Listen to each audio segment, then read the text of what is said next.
Hello everyone and welcome to my channel. My name is Crown and today we are going to have some more stories that I hope that you will enjoy. But before we start, it will be so much appreciated if you would subscribe to the channel, like the video if you enjoyed it, and maybe leave a comment down below. These simple clicks would mean a lot to the future of this channel and really reward the effort that I put in every day. And now, without further ado, let's go! First story. Make a developmentally disabled boy cry? Lose your family. My former boss is the worst human being I've ever met. He did all sorts of things to mess with anyone he didn't like. So a while ago I was at a family event in a local park, walking with a young boy from our family who is developmentally disabled with Down syndrome. His name was Ben. Ben does fairly well, all things considered. But he's always been sensitive to anyone making fun of the way he looks or his condition. We are just having a good time on our little stroll. Ben and I both enjoying the day. And along comes my boss walking towards us. I will call him Rob. I cringe at seeing him but smile and say hello to play nice. Rob says, "There is something you don't see every day.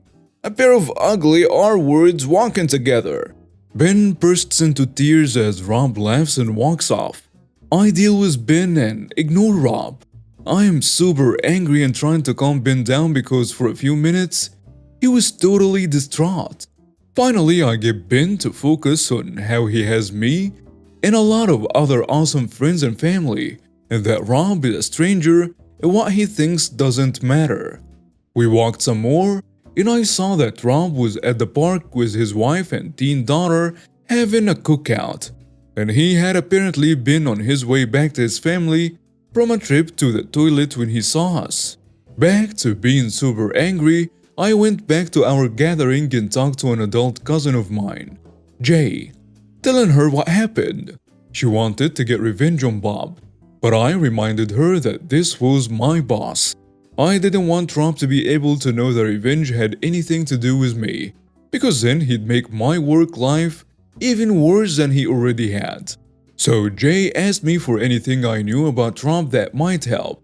I told her a bunch of things about Rob, but the relevant information here is that Rob liked to drink a particular kind of locally made beer at a certain bar. Rob had talked of having drank there on the previous Friday night, while his wife and daughter were away visiting her family. Also, Rob had recently told a story at work about his wife's obsession with a particular little green fictional character. Let's call it Yabby Boda. Turns out his wife kept a stuffed Yabby Boda on their bed at all times. I was not there for the revenge setup itself, because I didn't want Rob to see me, but Jay filled me in the details afterward. It was basically this. She approached Rob and put an arm around his shoulders and tried to hug him. Rob pushes her off. "What are you doing?" Rob's family is now paying attention.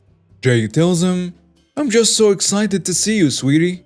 "What are you talking about?" "Seriously, you're going to act like you don't know me now? I know you were a bit tipsy after all of those beers at the bar last Friday, but certainly you remember how we had fun hanging out. Nothing happened of the sort later, or ever. I don't even know your name." "Stop lying." Rob, turning red by now, yells, "You lying son of a—" Rob's wife interrupting, "Listen, I don't know who you are, but this is my husband. I'm sure you have him mistaken for someone else. Please just leave us alone." "Oh no, I'm not mistaken. We had a lot of fun on Friday night, and now he's acting like he doesn't even know me." Rob's wife says, "I told you, this is my husband. You're mistaken." "Oh, maybe I am. I guess it was someone else who kept talking to me and complaining about his wife's obsession with Yabby Boda. I'm sorry." Jay then turns and walks away. Then his wife yells, "Oh my god, Rob, what the hell is wrong with you?" Long story short, Rob's wife wasn't really happy with him anyway. This was apparently the tipping point that made her file for divorce soon thereafter. Rob frequently complained at work in the following months about how he didn't care about his wife, but really missed his daughter and how much it sucked to live in his new place compared to his old home. Every time he complained about his lack of a home life at work, I knew he did it to himself when he was mean to a developmentally disabled kid. The best part is he never figured out I was involved at all. Next story. Bully me into selling you my car? You pissed off the wrong mama bear. So about 8 years ago I sold a used car. Engine light was on. The AC needed recharging and the fuel pump or something was out. So I go to my local trusted sales site. Ad goes up with a few pictures and the words, "I work weird hours so I may not be able to accept a phone call. Please only text me." Yay to work in swings and midnights, right? 'Twas actually college classes, but same thing for me. So a few days in, I get a pretty standard text. "Hi, I'm Matt. Is your car still for sale?" Matt isn't his real name, but you get the idea. So I text back that it is. A few standard text about price, why is the engine light on, who did you get the quote from, and whatnot go back and forth. I listed an approximate price on the repairs as quoted from my trusted mechanic. The next day I got a text from him saying, "Are you going to take all of your crap out of the car before you sell it to me, or is that my job?" Unwarranted hostility? Really? What the hell, man? He's not the only interested party. So I text him back, "I'm not selling the car to you, so don't worry about it." I never said I would sell it to him. He never asked if he was the only interested party, and others were arranging test drives already. I did not need him and his less than full price partial commitment.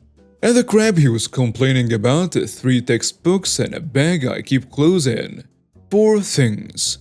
This guy did not like to take no for an answer, and he started calling and texting about how my car's paint is peeling. True, but the pics and description said so. And how dare I ask so much $1,000 for a piece of crap car? I started replying for a time, telling him he wasn't going to get the car, that I had other interested buyers, so he didn't need to worry about it, etc. Then things got personal. This site gave you the option to link to Facebook, so you could post at both places at the same time. So I had. I didn't have my privacy settings turned down, as I was still early into Facebook's absolute reign. And I actually trusted them at the time. Silly me, I know. I hadn't anticipated that he would be able to find my information through the website's post. Find my name, my location, pictures of my kid, my mother-in-law's op-ed, etc. Surprise me, he did. He starts to text me about how I should be ashamed of myself for saying no to him. A muscular dude and me being quite round female. He included the picture in one text, and he wasn't the muscular, built man he claimed to be. He looked like a beam pole with 2 ab muscles. So what the hell, dude? He asked me if I even knew everything about cars or if I made the post while I'm being emotional so I didn't know what I was talking about. He texted me that I should be lucky I was already married, or else he would come to my house and show me how a real man handles a little witch. He got close but didn't have an address, and the way my address pulls up on GPS, he never would find my apartment, thankfully. Small side info. Since I was in college at the time and needed a more flexible schedule, I worked as a school crossing guard. Every 2 weeks or so, we'd go in to sign our time cards in order to get paid. This crossing guard gig was a hire through my local PD. Not all crossing guard gigs are the same, but this one was. During one of these visits into the office, I was using my phone while I was waiting for my boss to get to me, my name being low in the alphabet. I hadn't yet blocked the dude, as it hadn't been long since this started, and I was hoping it would fizzle on its own. I didn't check my phone in class, choosing to turn it off to avoid ADHDing on it the entire day, and I was often flooded with several hours of texts all at once. And what I saw on my phone drove me over the cliff. He started texting about pictures I had posted on Facebook about my 8 or 7-year-old son. He had just majorly crossed the line. His cleanest version of his texts included things like, "Your kid is just as ugly as you are. I hope you don't plan on him leaving home to get a wife anytime soon." And how a smudge of dirt on his face from a day at the zoo looked like I beat him. "I didn't sell you a car and you're taking out your rage by threatening to harass me and accusing me of beating my own kid? Oh heck no." Apparently I was loud when I said what I did, because my boss stepped right over to me next and asked me what was wrong. Great person, 10 out of 10. I told her that I was about to erase the texts and block him, but she's like, "No, wait, don't do that. Let me see your phone." So happy I didn't delete them, because this next part still makes my heart sore. I offer and she takes my phone, reading all the sick and vile things he texted to me. She tells me to wait until she's cleared the lobby of the other crossing guards. So I do. She then tells me to follow her behind the security doors at the PD station, still having my phone. I don't know what's happening, but I liked and trusted her, so I do. I follow her back to her office where she works on her computer, referring to my phone on occasion. She asks if all I have is a phone number or if I got his name too. I tell her I only got a first name. I scroll to the text where he introduced himself. A semi-uncomfortable amount of time later, she hands back my phone. Something to mention, my boss isn't just administrative. I didn't know it at the time, but she's a full-on lieutenant in the local PD. She came up the ranks from patrol, moving to a position where she exclusively investigated child/elder/disabled abuse complaints before moving into her current desk position. Needless to say, she did not take people threatening harm to kids lightly. Because I hadn't blocked the number, I still had the text messages with the dude's name, and she had used it to cross-search him and the phone number. Long story short, she knew exactly who he was. She says not to worry, but to not delete or respond to his text anymore. She had it. If it got worse, I should call her, or 911 is appropriate right away. Unconcerned and happy she had the situation in hand, I left and went to class. When I'm back to the office to sign my next time card 2 weeks later, I had several unread texts from this guy. I had filtered them so I didn't see them pop up and hadn't read them. I had sold the car for full asking price and all but forgotten the entire situation. My boss tells me to wait for her again as she had something else for me to sign. And I, again, return to her office. She briefly explains what she had for me. An actionable complaint that she needed me to sign from my issue 2 weeks ago. I remember everything all over again.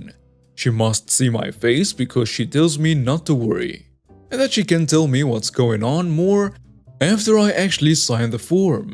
So I do. Dear listeners, this is the best situation anyone could have asked for. The phone number tied to many people as a provider was known for cheap cell service for those that were desperate for a way to contact people/services/employment. But with the name Matt, again fake name, she was able to find out who was missing with me. She then got a driver's license, which led to an address, which led to a police report for possible domestic violence. Pull down the rabbit hole some more and you find out that this dude had 5 kids by 4 women. And he was in arrears on his child support to them all. Hadn't been paying for 10 plus years. And it was in the neighborhood of 30 to 50K if memory serves.